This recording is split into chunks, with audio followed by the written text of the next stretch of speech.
नमस्कार, आपका नए और प्रेस वीडियो में हार्दिक स्वागत है। आज केंद्रीय कर्मचारी पेंशनर्स व राज्य कर्मचारियों के लिए आए हैं बड़ी खुशखबरी। जी हां, सरकार से 31% डीए पर ऐलान और 18 महीने का बकाया डीए एरियर को लेकर सरकार से बड़ी खबर आ चुकी है, जिसकी पूरी जानकारी आपको इस वीडियो में मिलेगी। साथ ही कर्मचारी व पेंशनर्स के लिए मोदी सरकार के 5 बड़े फैसले हैं, जिसमें डीए के अलावा मिले हैं और भी कई फायदे। तो बने रहा आप इस वीडियो का लास्ट तक और जानिए इन बड़ी खबरों को सबसे पहले। इससे पहले अगर आपने अभी तक भी इस वीडियो पर एक लाइक नहीं किया हो तो एक लाइक कर दीजिए, क्योंकि आपका एक लाइक ही हमारी मेहनत का फल होता है। वही चैनल को भी फ्री में सब्सक्राइब नहीं किया हो, सब्सक्राइब कर लीजिए, ताकि आगे भी आपको कर्मचारी व पेंशनर जुड़ी लेटेस्ट बड़ी अपडेट सबसे पहले देखने को मिलती रहे। तो चलिए बढ़ते हैं आज की पहली बड़ी खबर में। आगे आपको बता दें कि 1 अक्टूबर से कर्मचारियों को मिलेगी 300 छुट्टियां, मोदी सरकार लाएगी बदलाव। जी आपको बता दें कि सरकारी कर्मचारियों को अक्टूबर से 300 अर्जी छुट्टियां मिल सकती है। मोदी सरकार अगर 1 अक्टूबर से लेबर कोड के नियमों को लागू करती हैं तो सरकारी कर्मचारियों को 240 अर्जी छुट्टियों की जगह 300 छुट्टियां मिल सकती है। अभी मिलती है 240 छुट्टियां। जी आपको बता दें, दरअसल बीते दिनों लेबर कोड के नियमों में बदलाव को लेकर श्रम मंत्रालय, लेबर यूनियन और उद्योग जगत के प्रतिनिधियों के बीच काम के घंटे, सालाना छुट्टियों, pension, PF, take home salary, retirement आदि को लेकर चर्चा हुई थी, जिसमें कर्मचारी की अर्जी छुट्टियां 240 से बढ़ाकर 300 किए जाने की मांग की गई थी।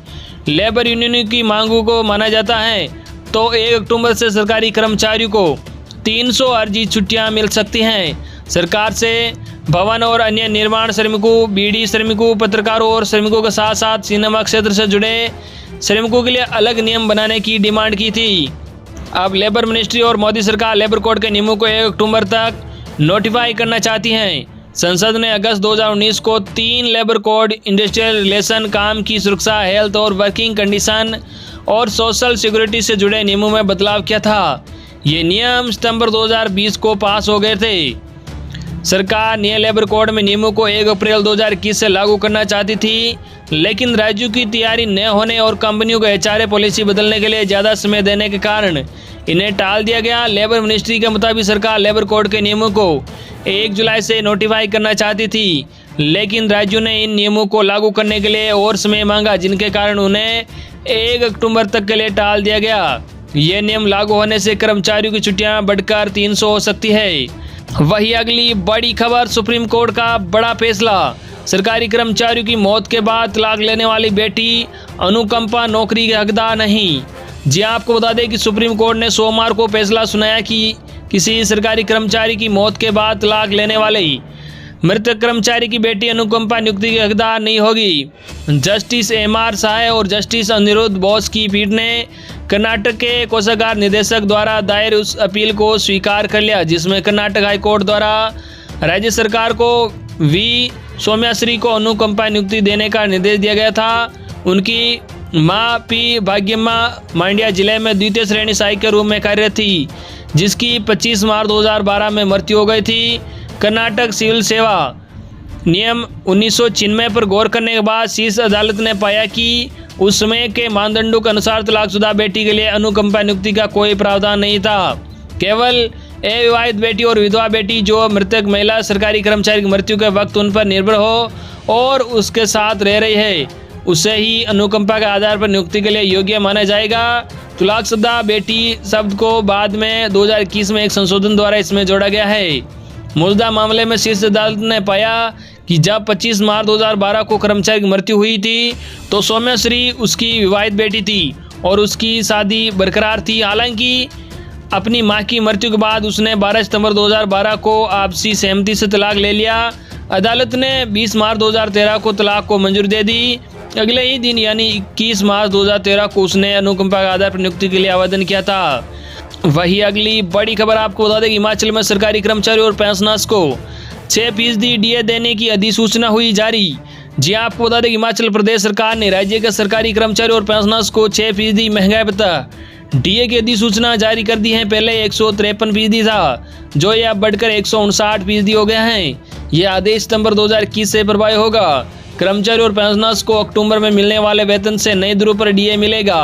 वित्त विभाग द्वारा बुधवार को जारी अधिसूचना के मुताबिक डीए 1 जुलाई 2021 से दिया जाएगा। 1 जुलाई से 31 अगस्त 2021 तक मिलने वाला अतिरिक्त एरियर को कर्मचारियों को जीपीएफ खाते में डाला जाएगा। इस पर ब्याज 1 अक्टूबर से देय होगा।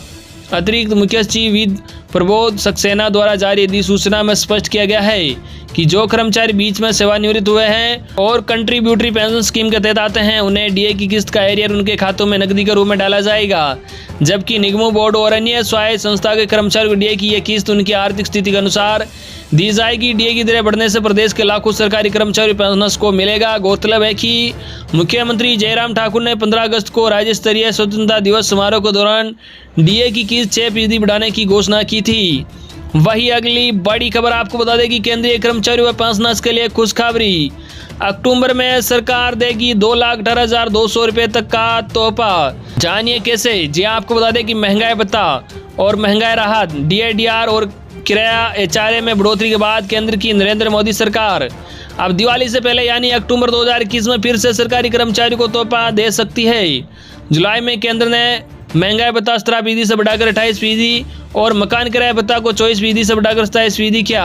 अब केंद्रीय कर्मचारियों को महंगाई भत्ते में फिर से 3% की बढ़ोतरी होगी।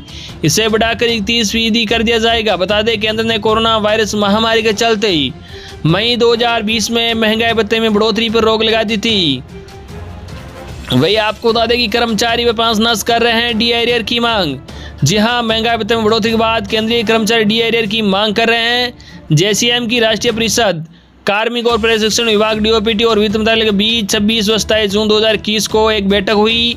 हालांकि इस पर अभी तक कोई आधिकारिक बयान नहीं आया। केंद्र ने कोरोना महामारी के दौरान करीब 1.5 साल से 17% दर से दिए जा रहे कर्मचारियों के महंगाई भत्ते पर रोक लगा दी थी। जानकारों के मुताबिक लेवल 1 के कर्मचारियों को डीए बकाया 11,880 रुपये से लेकर 37,554 रुपये के बीच बनता है। वही लेवल 14 के कर्मचारियों को 1,44,200 रुपये से लेकर 2,18,200 रुपये तक डीए मिलेगा। महंगाई का असर डीए से कम। पिछले साल के मुकाबले कुल महंगाई भत्ता 11% बढ़ा। सरकार ने जुलाई 2021 से इसे घटाकर 28% कर दिया है। अब अगर जून 2021 में इसमें 3% की बढ़ोतरी की गई तो उसके बाद महंगाई भत्ता 31% पर पहुँच जाएगा। दूसरे शब्दों में कहें तो अगर किसी कर्मचारी का मूल वेतन 50,000 रुपये है तो उससे 15,500 रुपये डीए के रूप में मिलेगा। वही केंद्र की तर्ज पर राज्यों ने भी डीए बढ़ाने का फैसला किया है। इनमें उत्तर प्रदेश, जम्मू कश्मीर, झारखंड, हरियाणा, कर्नाटक, राजस्थान, असम शामिल है। डीए कर्मचारी के मूल वेतन का एक निश्चित हिस्सा होता है। देश में महंगाई के असर को कम करने के लिए सरकार अपने कर्मचारियों को महंगाई भत्ता देती है, जिसे समय समय पर बढ़ाया जाता है। तो ये थी आज की लेटेस्ट और बड़ी खबरें जो हमने आप तक पूछा है। आई होप कि आपको आज की लेटेस्ट और बड़ी खबरें पसंद आई होगी। इस वीडियो पर ज़्यादा से ज़्यादा लाइक और इस वीडियो को ज़्यादा से ज़्यादा आपके मिलने वाले साथियों, कर्मचारियों तक जरूर शेयर करना था कि उन तक भी आज की लेटेस्ट और बड़ी खबरें पूछ के। धन्यवाद।